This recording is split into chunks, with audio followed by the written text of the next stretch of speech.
Thank you for joining us for the second installment in our National Family Caregiver Month webinar series. We are joined today by Lezlie Poole, Program Innovation Manager at the Rosalynn Carter Institute. And she's going to talk to us a little about emergency preparedness and how caregivers can prepare for the unexpected. The Rosalynn Carter Institute provides resources and support to caregivers of all kinds, and including but not limited to emergency preparedness. They do a lot of advocacy work. They have a crisis text line.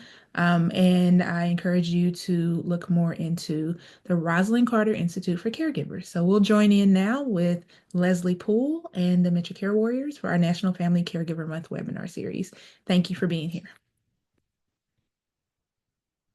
One has equipment that requires batteries or electricity. So we're in an age of technology, and so a lot of times those comfort items are really power dependent. So we need to make sure we're ready for that. I would say one of the other barriers that I come across a lot when we talk about disaster preparedness and caregiving, it's really caregivers need to take the time to really look at what their situations are and where they're at. So, you have somebody that maybe have some moderate to severe dementia. They're kind of progressing a little far. We need to understand what those shelters are like. So a lot of times we do a lot of education on what disaster shelters really look like. They're not warm, fuzzy places. They're designed to keep you safe. They're very structured. They're not meant to have all the comforts of home. So if you're going to go to a shelter, what is that going to be like for the person that you care for? So there's a lot of different barriers, but I feel like there's a lot of really interesting ways we can work around them and work with them so they don't feel such a hindrance to us. Because again, at the end of the day, you can ask anybody in your community, anybody in first responding, law enforcement, emergency preparedness, they want you to be safe. And a lot of times it's just the acknowledgement of what you're going through and how I can help you get there. So I would also say when you're looking at barriers, do not be scared to say, I really, to call your emergency management office and say, I feel like this is a barrier. Can you help me walk through it? Or what do you have to offer? Mhm. So, Mhm. yeah. And that leads me to my next question and talking Okay. about planning ahead. So, Yes. how can caregivers start building like an emergency plan that's tailored to Yeah. their care recipient? Yes, absolutely. So first and foremost, you said it right. We need to have a plan, right? Right. So I tell everybody the first thing anybody's going to tell you to do is you need to make a plan. And I really feel like the easiest way to have a plan, to start a plan is to look at what you do every day. So as a caregiver, you probably have a schedule. I like to say my dementia caregivers that I work with a lot have really fun to schedules that they follow through because that's what works for them. It helps keep everybody on track, everybody safe, everybody calm. Yeah, and it's not jarring. We don't like unknowns in the caregiving world. Unknowns and changing our schedules is not a good thing. So Mhm. when you're starting to look at a plan, I say look at your schedule first. Okay. So what are things that you have to do? So like medication times are very important. So in your plan, these are the medication times I need to be mindful of. In your plan, you need to look at, well, who do I call if there's, I'm taking my person to the doctor or they've gotten sick and we need to go seek medical attention. Who on your care team do you call? Okay, we need to make sure that that's kept as an emergency contact in our plan. Well, what are we going to do? So when we think about our schedule, when we think about going to the doctor's office, how do we get there? What is kind of the list of things we have to do? I feel like a lot of times people just say, well, we just put them in the car and we go. No, you don't. There's probably some conversations that happen. We have to, constantly kind of be really calm and reassuring. So we need to make sure we have little things like that in our plan. Remember, nobody is going to know how to care for your loved one to the best of their ability if we don't have that conversation and we don't have that written down. So it's important when we're looking at our plan. I always tell people, look at your schedule. What are things that are non-negotiable, such as medication times? Okay, who do we call when there's something bad that's happening, or we're worried, or we're anxious, or we need to talk to somebody? Okay, well, that person needs to be one of our contact people. Well, then what kind of weather instances am I looking at? So, am I severe weather? Am I a severe storm? So, I live in an area where I know thunder. I live in an old rural area that has Mhm. lots of old trees. So, I know winds and rains are going to cause some issues. So, I need to be mindful when they say there's going to be a really bad rainstorm, like there is today. Today it's raining. What a perfect time to talk about this topic. Um, and then I think, well, if you have all that, then where are you going to go if it gets too bad? Or what happens when the power goes out and it flicks on and off? Like that's a normal thing that can happen even when there's not a disaster. So what do you do when that happens? How Mhm. do you make sure your loved one is staying cool or staying warm? Those are important little tidbits we have to think about. So I Mhm. tell everybody, first and foremost, just think about your schedule. What do you do every day to make that day successful? And how can we translate that into an emergency plan, and making sure we have those things not only in our plan but also in our emergency kit, because those are two different things. A plan and a kit, two Mhm. different things. Which brings us to a kit. Oh. So what are some essential items that should be included in a like disaster preparedness kit?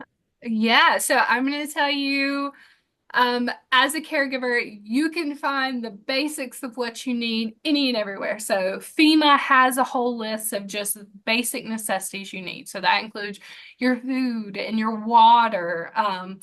things like that that you kind of have to have because we got to eat, we got to drink.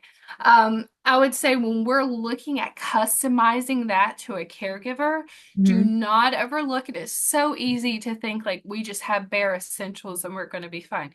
Don't overlook comfort items. That's a very big deal as a caregiver, especially when you're caring for someone that has something like dementia, because comfort care items are very important. So I tell people, don't be ashamed to throw in some extra sweats in there, some extra socks, and just making sure that you have the most of what you need. Mhm. If your loved one that you care for, if that person really is able to be calmed by things like music, make Mhm. sure you have some kind of portable device that you can play that on that's in your kit that stays there. You want to make sure you have batteries. Again, we're in such a technology driven world. Our chargers, everything, we've got to have batteries for them to make sure they go. And then Right. I always make sure that at the end of it, I'm looking at, well, this is going to help my loved one not feel so scared. So the person I care for, I know they live in a different reality. I know there's going to be a lot of things that are going to go on that I'm going to have a hard time explaining, right? It's hard to be Mhm. like, well,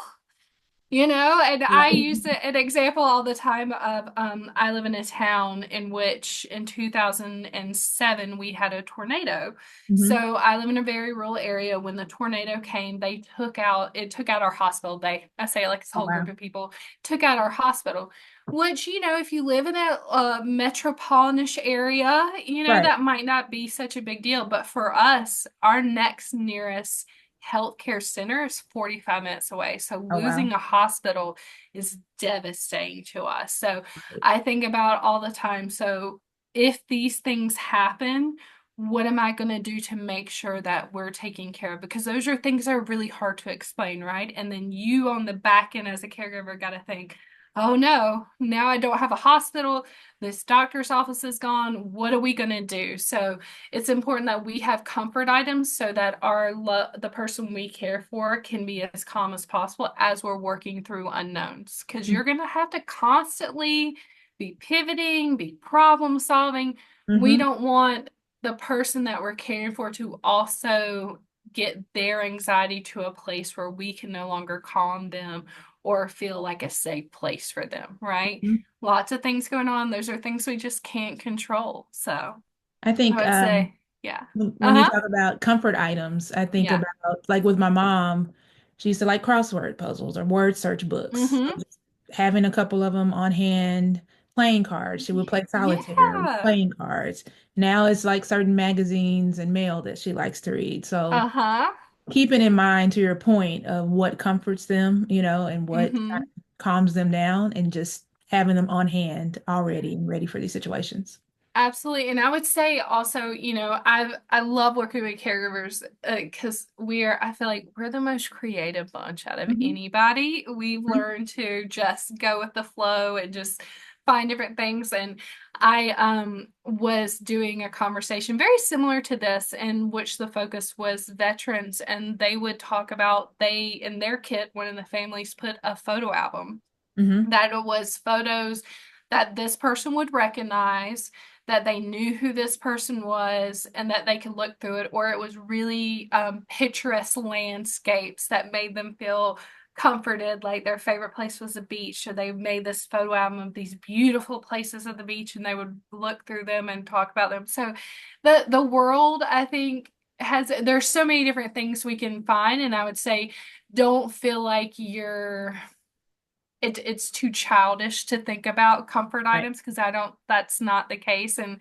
I we used to suggest all the time, make sure you have, like, if nothing else, paper and pencils. And they would be like, don't you feel like that makes them feel like a child? No, I want to doodle when I'm stressed. I want to Sure. do something. So Mhm. make sure Yep. comfort items are so important, and they're just a critical piece of making sure that we have a little piece of ourselves, and that we're not forgetting we're still us, we're still here, we're still together, we can do this. Right. Yeah. Yep. Definitely. Also, I want to mention there's a Q&A function here for the webinar. So towards the end, we'll kind of go back and answer any questions. So if you think of questions as we're going through our conversation, feel free to drop them in there and then we'll address them at the end. Just wanted to add that. So let's talk about Yeah. community and support. So what are Yeah. some ways caregivers can engage their support networks with regards to emergency preparedness?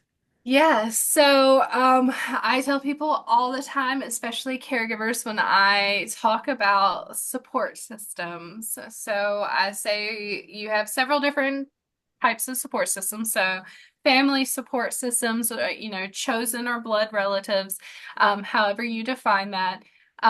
That's great that they're part of the support system. That's great that you have them. My question then is, do they know they're part of the support system, Right. right?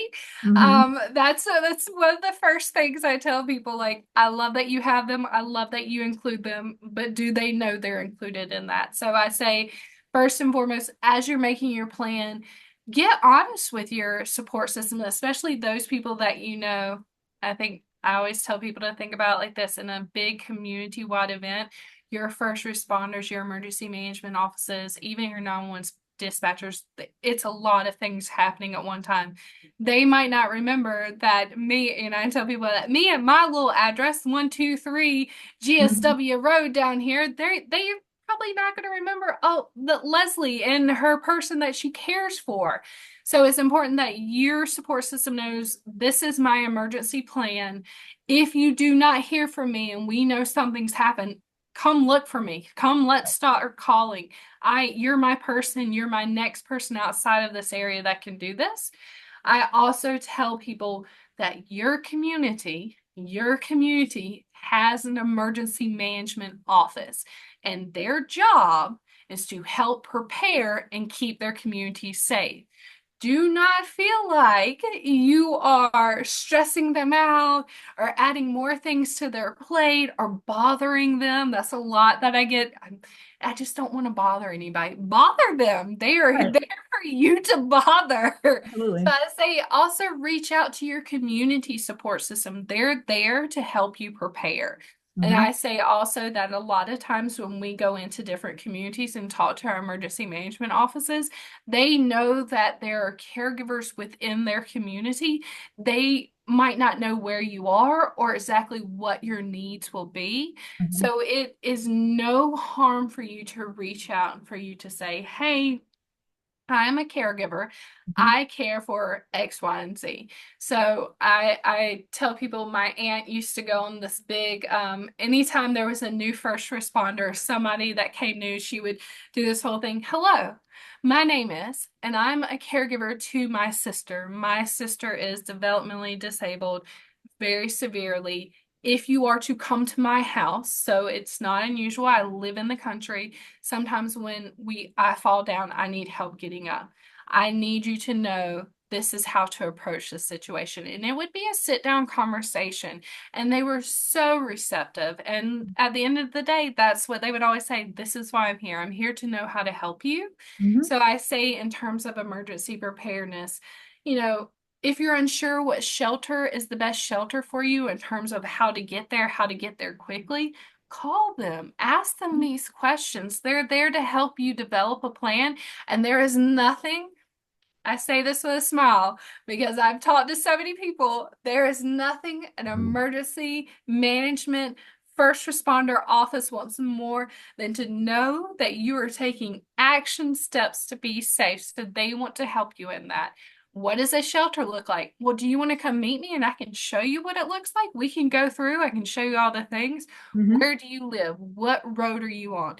Okay, this is going to be your best road for evacuation. And I say this because it's, not a dirt road, it's a paved road. It's not over a bridge, it's not a bridge. So they're there to help you. You have several different support systems.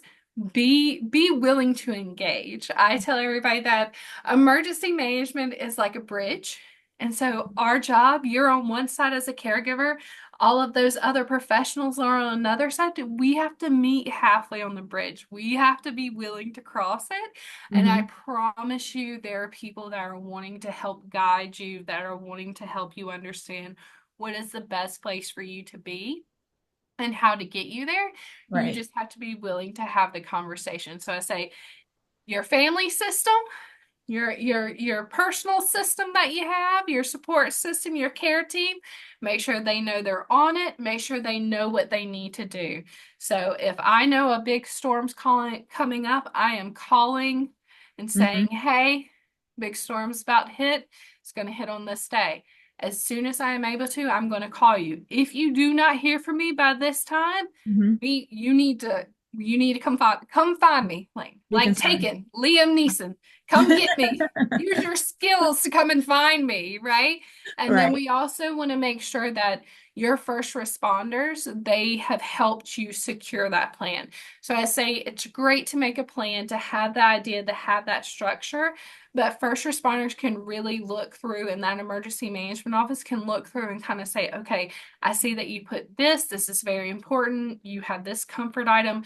Just make sure that you know that my shelter might not have any chairs. So if your loved one needs to sit down, we might need to also have pillows. So if you're evacuating, make sure you have somewhere they can sit because I don't want them standing for however long they're going to be in there. Wow. So But they they're might not they're have chairs. well, That's they could not, right. a That's store. something to Yeah, think about. I think about Right. it all the time. Right.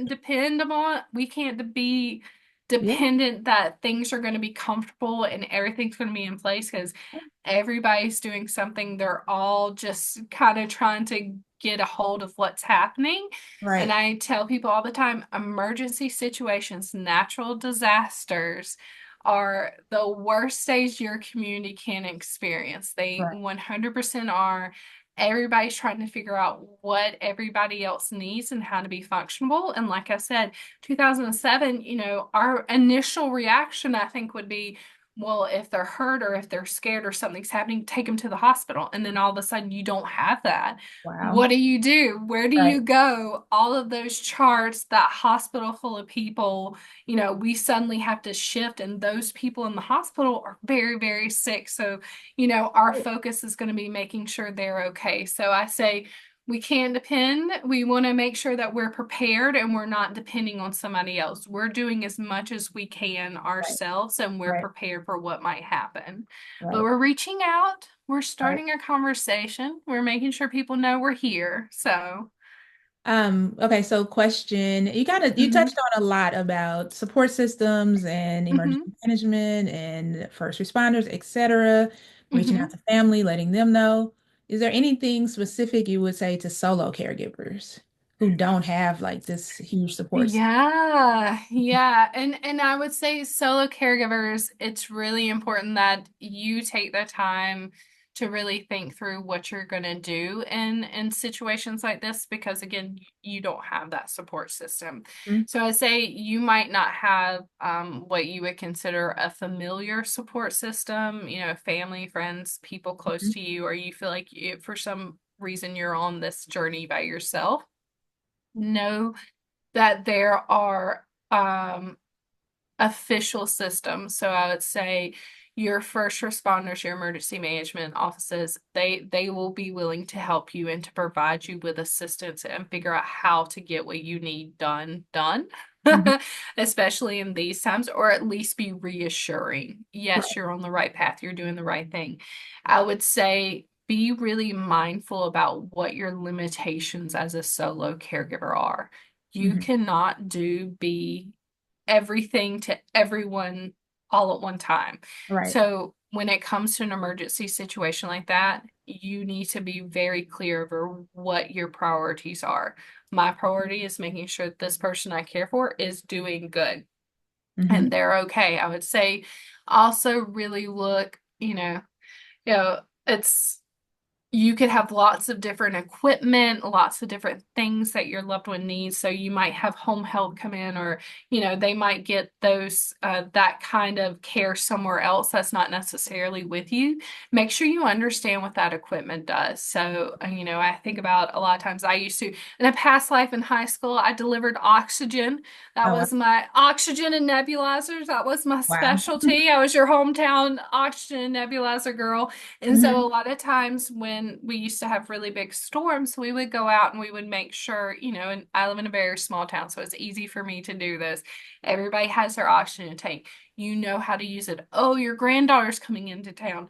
Did they know how to work this? I'm running some errands. I can stop by and make sure they know how to use this equipment. Hmm. It's more or less being willing to have a conversation and also being honest about what you don't know. And I tell people all the time, emergency management and preparedness, it's not you're going to get it all right the first time. It's going to be wonderful, perfect. We hit it out of the park the first time. Right. That is not the case. And I say that if it makes you feel better, even on a federal level, they have a phase in every disaster that's called mitigation. What did we do right? What Hmm. did we do wrong? What could have been better? And how do we prepare for the next time? So we need to think about, I tell solo caregivers, we need to think about this as a cycle. You're not going to do everything right the first time, but we can get better. We can know what kind of pieces we were missing that we can go back and kind of tweak and say, oh, well, I didn't know what this machine did. It beeped at me really loudly. I got anxious, so I called 911. I got put on hold for a very long time. And then finally, after hours and hours and hours, somebody came and helped me. Right. Be willing to do that beforehand and Right. just be mindful and just say, I don't know what this does. Please help me. I Right. would say also, as a solo caregiver, make sure you're reaching out to community resources that are not emergency preparedness dependent. So Right. I'd say like your local area agency on Hmm. agency on agencies. That's what I was about to say. Agency on aging, making sure that you're in their system, you know what they have, their resources they offer, because they can help you with securing medication, getting back on some certain services, making sure that so say your doctor's office, blew away for some reason in a disaster, they can help you kind of figure out where you need to go from there, or at least have enough medication in order to get by. I also tell solo caregivers, your go-to knowledgeable place in your community, whether you know it or not, is your pharmacy. Your Hmm. pharmacist knows all. So they're very willing to help you. They're considered a community hub. Just Hmm. think about it. How many people go to a pharmacy? How Yeah. many people need a pharmacy? Or, Right. even if you're getting like ibuprofen or vitamins or something like that, there's a pharmacist there that's Right. willing to help you. So be willing to reach out and engage with those people that you see often and how they work during those situations so that you can adjust your plan and know where you need to go. And then also as a solo caregiver, it's okay to admit your limitations. It's okay to say, I don't know what this is. I need help kind of figuring this out, and Right. people will help you. Right. My husband was a emergency management a responder for about 25 years. Oh, wow. We recently changed careers, and one of the things he used to tell his community whenever a disaster happened, and he would say, in the worst of times, you're going to feel like nobody's there, you're doing this on your own. And I feel like this is never more true than people that are solo caregivers, Right. and you feel like you have to do it all. But just know that when it happens, people are coming to help you. Someone will come to find you to help you. Be willing to accept that. Be willing to raise your hand and say, yes, I'm here, please help me. Hmm. So Yeah, just be definitely. willing. Something Just else be I think willing. about when you talk about planning, I think about dialysis patients Yes, yes. having like a backup to the backup of Yeah, clinic isn't yeah, available. I go to this clinic. yeah.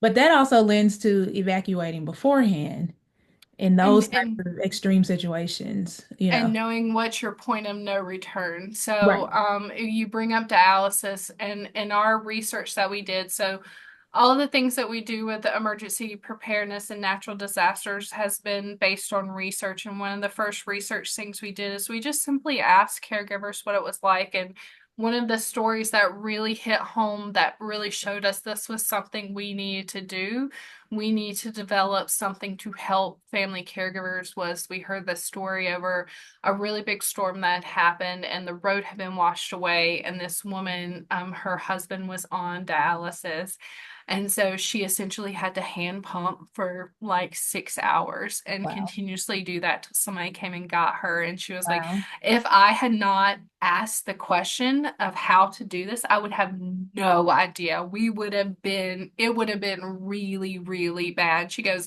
but luckily I had said, like, how do I do this? Can you do this by hand? And somebody was like, yes, in extreme emergencies, this is how you do this. Wow. And she just happened to know it. She was like, if I had not, I cannot even imagine what would have happened, because it took them 8 hours to get down the road to come to make sure they Wow. were okay and to Yeah. take him to a hospital to get dialysis and to make sure Right. his levels were okay. So, yeah, be willing to ask the questions. Right. Absolutely. Yeah. That is so, but Oh, yeah. and back to just also being willing. Again, dialysis is an extreme situation that you Yeah, need a but and stable. not unusual. Right, not So, unusual, but yeah. extreme. And I'm just thinking about, people who hesitate to evacuate.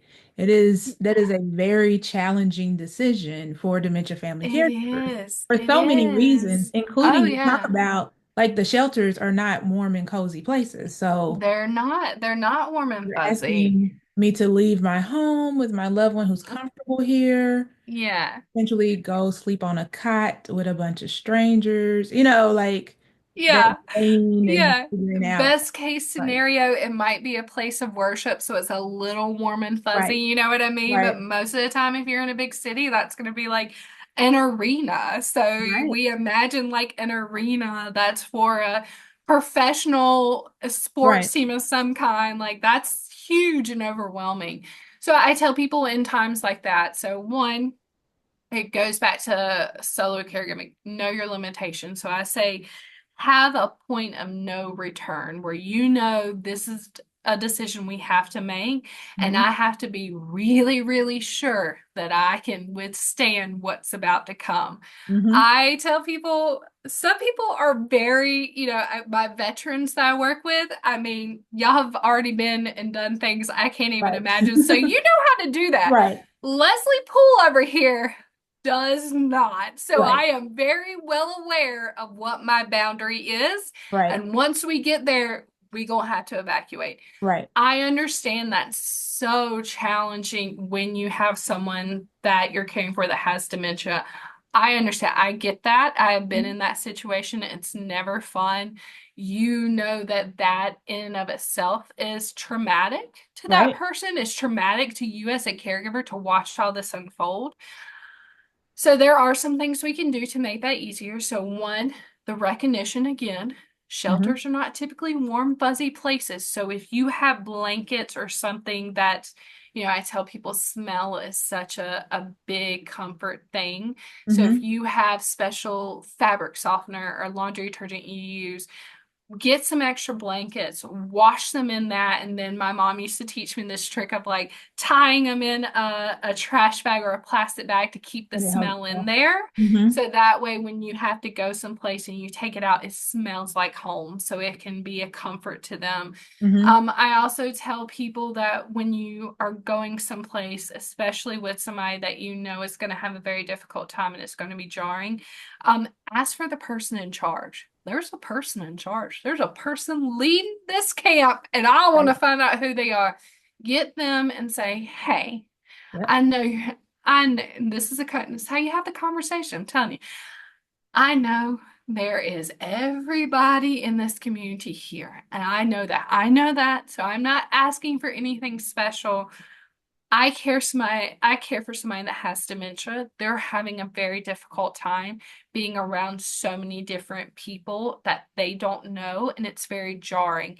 Is there a room or a little corner that we could move our cots into and I could set up a little space for them? Again, I understand if we can. I'm just trying to make this as least traumatic as possible. Right. And then, do you have someone that's well versed in dementia? So, in that shelter, there are going to be nurses, there are going to be doctors, all different types of people. Is there somebody well versed in dementia? And can I introduce them to my loved one and they be the person that comes and checks on us? I need consistency. I Yes. know That's a we great can't idea. guarantee that. I know, but as much consistency as I can have, that's what I need. That's what I Right. have to have. Otherwise, I'm concerned that they'll get very anxious, then they're a danger to themselves, to everybody else, and you have too much going on to be worried about us. So if I Right. could just, mitigate this before this happens, I'm telling you, this is what I need. I will say I've also seen people that have made little cards that they've kept with them. So that way, if they see, if they're coming to talk to you, you can hand them a card that says, "Hello, I'm caring for someone with dementia. Hmm. Just want to let you know that so that way they can already be aware before they engage." So we want to make sure, again, it's all about having a conversation. It's all about being honest and kind of recognizing where you're going to be. So there are some things you can do. I'm not saying it's going to be easy because it's not an Right. easy time, but there Right. are things we can do. I would say just be mindful. What is your point of no return? Some people, they're really good at just navigating just the worst Right. situations.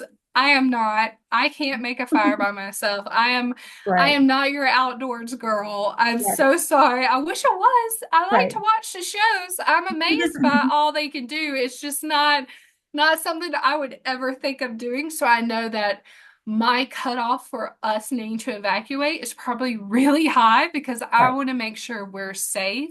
But Right. then I'm also, taking into account that I recognize that's going to be traumatic. I recognize that's going to be a lot of anxiety on everybody in this situation. So I'm paying attention to my mental health, to the mental health of those around me. Right. So, Definitely. yeah. I had a situation here with a freeze. I'm in Texas, and so we had that Oh, major yeah. freeze. The power grid failed, and so our power was going on and off. Yeah. That we have no heat. So I wasn't Oh, really yeah. prepared for this as we were talking about doing Yeah. this a couple years ago. And one thing that I wasn't prepared for is our fireplace. We have a fireplace, but it had not been used or cleaned Yeah. for like 10 years. Yeah. And just me trying to figure out and knowing who knows what's up the, chimney, all those things. So I Yeah. chose not to use it. But after the fact and everything, I got it Yeah. cleaned. It is now ready for use. It can, Yeah. yeah. And we ended up I having to call someone in our support system to come pick us up because it was just too cold in the house Is for us to be here. yeah, So, yeah, and I think that's important to remember too, because so you're in Texas, I'm in Georgia, so I have a fireplace in my house. I would, and I think about, I'm like, well, it could save us some money and we could be prepared, but that thing is probably more for show than anything else. I don't even know when the last time we've ever attempted to do anything in this fireplace. Yep. But yeah, it's really important. I'm also one of the very few houses in my community that has a basement. So Hmm. everybody's like, storm's getting bad. We're coming to your basement. That basement is scary. I tell people, I'm like, it's a horror movie basement. We don't Hmm. go down there, so we're gonna have to find another place. But yeah, it's you have a lot of things around you. It's just really thinking through the situations, what would happen if, you know? Right. Right. And that doesn't have to be scary. I know that can sound scary, but it doesn't have to be. We're just trying to make sure we're prepared or have some idea of what we're gonna do.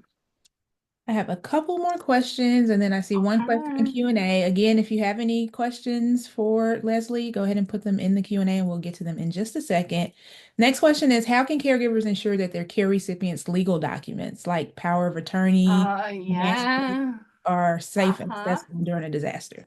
Yes. So I would say this is also another biggie that we need to make sure as we're doing our kits, as we're having our things and gathering our things, we need to make sure that we have copies of those items. So this is good. This is the Lezlie spiel, what I'll say about documents, because we live in a technology tech Yeah. age here. Yeah, true. One, if you're going to do that electronically, please make sure it's encrypted, that it's safe, that you've taken all the precautions. It's not on some internet cloud in the sky somewhere, that it's safe, because the last thing you want, and I think you've seen it very much happen with Hurricane Milton and Helene, people will scam you. Mm-hmm. People will scam you, especially during these times, because you are desperate. Verbal, right? Okay? You get those people that get taken advantage of. More than likely, they're just looking for somebody to help. Oh, you say you're going to help me. You know I'm in this situation. Yes, here's all my information. And Mm-hmm. then you end up worse than before. So if you're going to do it electronically, make sure it's safe. You can also, so my local hospital, again, I live in a very rural area. You can have copies of those things kept on file, and you know it is safe and secure within HIPAA regulations at the hospital, and they can keep a copy of your power of attorney, your guardianship, all of that stuff. Mm-hmm. I would say also it's a good time to call in your care team. So if you have a next in line as a caregiver, next in line. So I say it like this. So when my aunt was really sick, when my grandfather was really sick, my aunt was first in line as as the primary caregiver. Then it was me. So Mm-hmm. I had a copy of those documents because I knew if something were to happen or my aunt couldn't get to my grandfather, I was the one that needed to come in and I need to have this paperwork to prove I could do it. So make sure the important people in your support team do have copies of those papers. So in case, it does get destroyed or you weren't able to get all of that information in your kit to go, you have a place you can say, oh no, but I do have a copy of it. Luckily, we are in a technology field age, so we can really get what we need a little bit faster than we used to. I would just say if you're going to store it electronically, which that's your choice. Everybody has their preference. Just make sure you're doing it safely. Right. And I understand it's like, you can keep it on a little thing and it just fits in so many different places, but it's so easy to get your information taken. Right. Be safe with that, okay? I think also I'll add copies of IDs, insurance Yes. cards, like even down to that level, and not just the documents, but even the basics of. Yes, and I would say when you're building your kit, your plan, and I've seen people do plans a bunch of different ways. So if you have like a binder and your plan is printed out, don't be, put the insurance company and then you can put the ID number and or the number to the insurance company, and they can look up that member ID information if you were to need to go to a medical center. So if you have your carrier, what their contact customer service number is, if you don't feel safe, putting all your information on a document, make sure you have a way that you can get to it.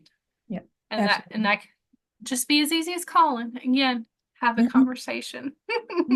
Hmm. Um, So, let's talk a little bit about emotional and mental health. How can Yes. caregivers manage the emotional toll of caregiving during an emergency situation on themselves and their loved Hmm. Okay. So this, I feel like a lot of times is an overlooked topic ones? when we talk about disasters and when we talk about preparedness, because that disaster is going to end. You're going to have to somehow figure out the pieces, figure out what that means and how we move forward and how we reestablish services and connections and supports we had. That can be very hard and that can be very jarring. Again, your community might not look the same anymore. So with me, I have a giant open area where a hospital used to be, and my hospital is no longer there. It's in another location that's actually safer now. We had to do a lot of research into what would make the safest location. It can be hard to look at that and to look at the landscape of your community and to know it's been through something and you've been through something that is hard to put into words, but everybody kind of has that feeling. I would say be gentle with yourself. Be gentle. And it's okay to say, I think I'm having a lot of anxiety, just fear, or I'm coming down off of a huge adrenaline rush and I feel like I'm crashing out because I've had to be going and going and going so much. It's okay to feel like that. Mhm. What you need to do is to reach out. So you need to have some places you can reach out. You know, there'll always be people that'll be on the ground that you can reach out to. If you have cell phone service, the crisis text line is an amazing resource where you can just text a crisis counselor and you don't have to say it out loud, especially if you're in an area with the person you care for and they have dementia. You don't want them to feel like they're a burden or they're causing you distress. I was saying also be mindful of changes. So we want to reestablish a schedule so we can feel normalcy, some kind of control. Because that's what it ultimately comes down to. We've had something that we could not predict, that we have no control over, that's come and just kind of completely just wreaked havoc on everybody that it can, Right. with no rhyme or reason. So it wasn't like we were bad people or we deserve this. It's just how it happened, and we were just the ones that were there. Hmm. So it can be hard to kind of reconcile all of those feelings at one time. So make sure you're getting on a schedule. Make Hmm. sure you're paying attention to how much you and the person you care for are eating, how much you're sleeping. Has that changed drastically? Do you see them getting more agitated, more irritated with things that wouldn't normally cause such behavioral outlooks? Is that happening with you? Are you carrying all around a lot of stress and anger that you just can't place somewhere? You know, I feel like you pick up a lot of stuff and we want to put it down someplace and we can't find where to put it down because everything's messy. So I'd say pay attention to that. Know there are resources out there. There's numbers you can call. People will be on the ground that can help you. There's crisis numbers that you can text. You know, we have one specifically with the crisis text line on RCI, and it's you can text word tough, TOUGH, to Hmm. 741-741. And within 2 to 3 minutes, you'll be matched up with a crisis texter. And then they know that you're a caregiver. You're calling because one, you're tough and you're having a tough time. So Oh, we need wow. to talk to somebody. That's Um, yeah, there's so many different things out there. I would say just make sure you're paying attention to you too and right. your love. It can be really easy to just put all of your focus on your care recipient, the person you're giving all that love and attention to. Right. Forget about yourself. Don't do Right. that. Include yourself in that. You have to take care of yourself to take care of the others around you. Absolutely. So we have a few minutes left. I have only one question in the All right. Q&A, and it says, is there anything different that the secondary caregiver needs to consider when they live out of town? The primary caregiver is helping the loved one, but may have gotten sick unexpectedly. Yeah, so I would say So if you have a secondary caregiver and they're out of town, one, if you're looking at it in the essence of I'm the primary caregiver, I'm sick, so we want to make sure that we're talking to our secondary caregiver. So we're in communication with them. They know what's happening. They also have a copy of our plan. So I say it's very important. You have a plan, but then your secondary caregiver also has a plan so they know what they need to do, or it won't be that they're completely out on left field and trying to make it up as they go along, right? No, you've as a primary caregiver, you've already done the work. You've Right, already done that work. Don't let somebody undo all that work you did. right, So make sure that your secondary caregiver does know what they're doing. They have a copy of your plan.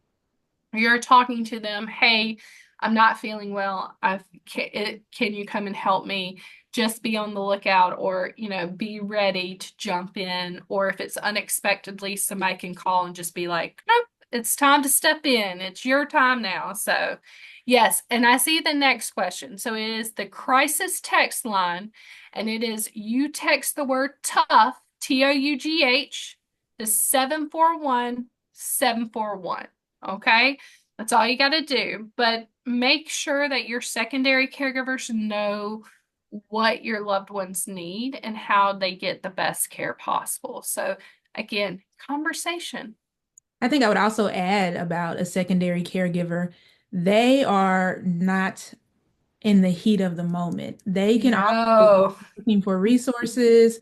They're watching the Yeah. weather. You think about like the hurricanes and like Yeah. they're able to see the news. You might not have electricity Yeah.